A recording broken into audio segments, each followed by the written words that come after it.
boo ko doon jàll ci bi ginnaaw bi ñu leen ñëw ñu ngi kontaan ci ànd bi ngeen ànd ak ñun tey ñu war a seq waxtaan bi nga xamante ni moom mooy honorable député Père Mayebe coordonnateur Maggi Pastef mais également bokk ci kilifa yi Pastef tey ñu war a seq ak moom waxtaan bu gàtt tey nag gis ngeen environnement bu naturel lañ ko fekk daanaka mën nañ yàgg nañ ko fekk ci fiefam ci goxam fi nga xam mooy Parcelles Assainies honorable ñu lay ziar.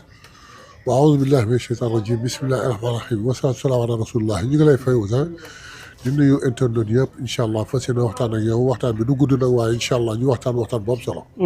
ñu ngi dégg bon lu bari en tout cas sénégalais yi doon ko jàmbat ci réforme du code électoral article L29 L30 bi nga xamante ni dafay wax ci ñi nga xam ne dañ leen daan du ñu mën a bokk ci ay élection am na bëri ñu ci gàllankoor ku ci mel ne président Ousmane Sonko tey ngeen bëgg a indi loi boobu pour yóbbu ko Assemblée nationale pour jubbanti ko. waaw xam nga loolu lu logique la. am na ñuy wax sax ne ñun député yi dañ ko def dans le simple but de régler le problème de Ousmane Sonko. soit ñun mënuñu am majorité ba pare di seetaan Ousmane Sonko lu mel noonu di ko bloquer l'espoir du peuple. mais nag li ñu tax a jóg c'est pas pour ça. cette loi là dañ ko def d'une manière boo xam ne dina lijjanti problème bu ñëpp. ñoom Barthélémy ak ñoom Khalifa Sall ak ñoom Karim Wade ak ñëpp la mën a régler. pour que képp ko xam cette loi politiquement dañ ko defoon pour interdire la nga bokk ci ay élections ñu dindi ko et c'est très normal. mais je vous avais dit dans une émission que cette loi là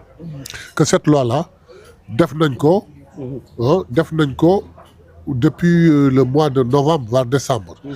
ñu waroon ko introduire mais dans le discours du président de la République. le 31 décembre. il avait dit que ni il va introduire une réforme de la justice ba boole ci le code électoral.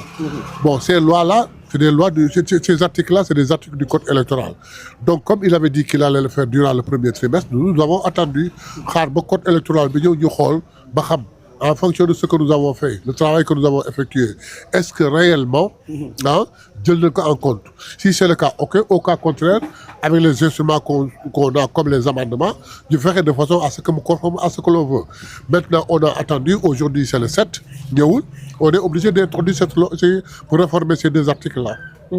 lan nga ñu mën a wax exactement ces articles parce que en tout cas lu ndaw lañ ci. non ça on ne peut pas encore le dire.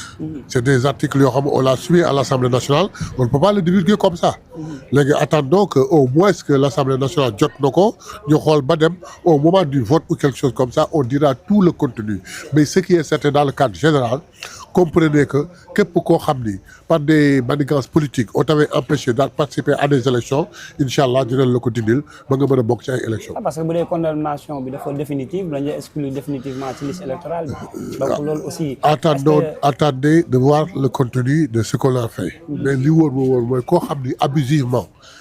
tere woon na la bokk ci élection pour une raison pour une autre loo xam ne c'était toujours dans le cadre politique nous l'avons réglé de façon à ce que mu dem imaginez prenons le cas de Ousmane Sonko qui a été condamné par sursis et dans un délai très court il a fallu que le procureur fasse un appel du jamais vu pour ñu mën a atteindre les 6 mois d'ailleurs sax c'était à contester parce que plus de 6 mois c'est pas 6 mois et le texte avait dit plus de 6 mois mais néanmoins ils se sont contentés de façon à exclure son condition maintenant il fallait rectifier ces choses-là on l'a fait inchallah patienter dans la quinzaine vous verrez tout ça inchallah. mais protéger wala dimbali Ousmane Sonko loolu mënul génn ci débat bi aussi loolu mënoo ko bañ a ñuy xalaat. mais si c'est su fekkee ñoom dañu xalaat ni c'est le cas.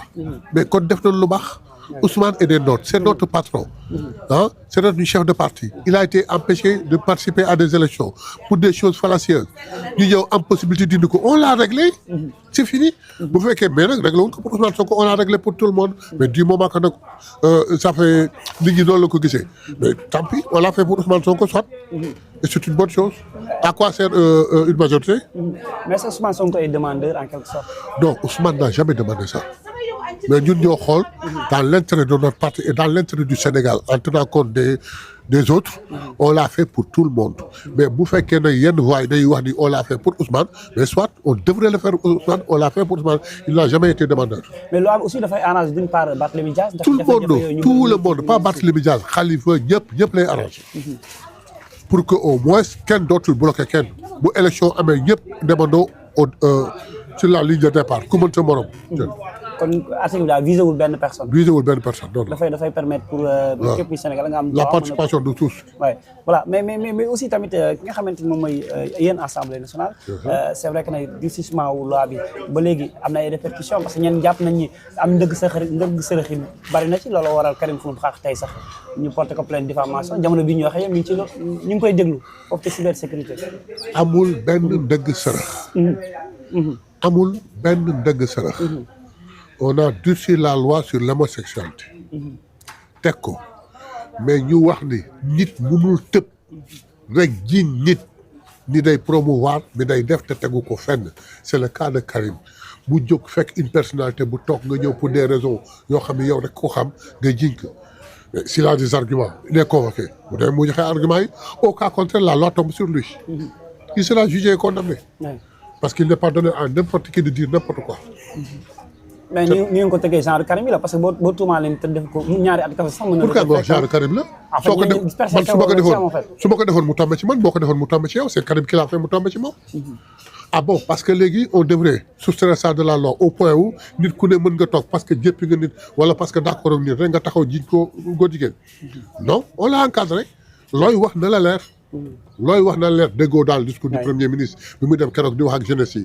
soyez très sérieux toi fii mais wax leen loo xam ne du leen dugal. wax leen loo xam ne vous en êtes sûr.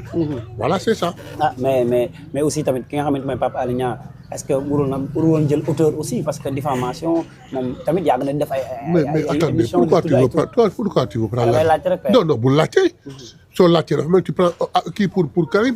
Karim c'est quelqu'un qui est malade qui dit du n'importe quoi et du n'importe quoi vous lui tendez vos micros il dit du n'importe quoi barki dem rek la fi toog di wax ni le président de la République de promouvoir góor jigéen mais loolu rek waroon ko jàpp déjà le président a pris une hauteur quant à l'autre là du Pape Alé Niang il s'est senti offensé mu ñëw attaquer à la justice il n'a qu'à aller s'expliquer il a raison il donne les kii les preuves il n'a pas raison on le fout on le punit. mais parce que bu nee Pape Alé Niang day dooleel góor jigéen biir RTS wax jooju aussi quand même d'une part mën nañu jàpp ni rëy na trop. pourquoi. mu ne Pape Alé Niang day dooleel góor jigéen ci biir RTS. très bien il n'a qu'à le prouver sur Pape Alé prouver mu dugg ci tur bi c'est tout Pape Alé Niang en quoi. parce qu'il me parle de Bigué. mais pas Bigué il a été inculpé ñu bàyyi ko su kii liberté provisoire amul condamnation définitive Pape Alé Niang n'a aucun texte bu ko permettre mu mettre à l'écart il n'y a aucun texte qui permet à Pape Alé Niang mu mettre à l'écart même bu ko bañoon ni bëggatuma kii c'est plus un employé vu la situation c'est que amul droit amul droit loolu mais même si par extraordinaire bañoon na ba ni kii daal mënutuma def ak moom amul texte bu muy mën a utiliser wu pour écarter ko. donc il laisse faire son travail. jusqu'à une condamnation définitive nag après il prendra ses dispositions. mais bon moom nag ni mu wax en tout cas fi nga ko bëgg a teg mooy baalu borom ñaari tur yi dama xeexal askan bi moom idéologie boobu la ci.